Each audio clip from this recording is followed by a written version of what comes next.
அப்ப எனக்கு அவர் அண்ணன் தானே. ஒரு காலத்துல நாங்க ஒரு காலத்துல இல்ல, இன்னைக்கு வரைக்கும் விஜய்னா விஜய் அண்ணன் தான். பூவனக்கால வந்து நாங்க அவர் அண்ணன் தான் நினைச்சிட்டு இருக்கோம். அண்ணாவா ரசிக்க ரெடி, எல்லாம் பண்ண ரெடி. அவர் வரட்டும், நல்லா பண்ணட்டும்.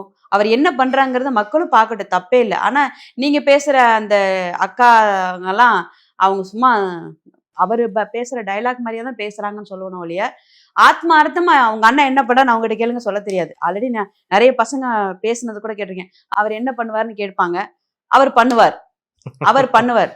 ஒரு 4 வார்த்தை தெளிவா பேச சொல்லுங்க. தப்பு இல்லம்மா, கத்துக்கோங்கிறேன்.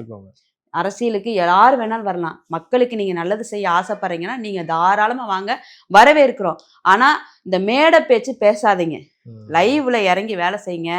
இந்த கூட்டத்துக்காக இந்த பிள்ளைங்க இன்னைக்கு ஆர்ப்பாட்டமா போறாங்க, அவரை பார்க்கணுங்கிற இடத்துல எல்லா இடத்துலயும் நின்று பேசுறாங்க, எல்லாம் ஓகே தான்.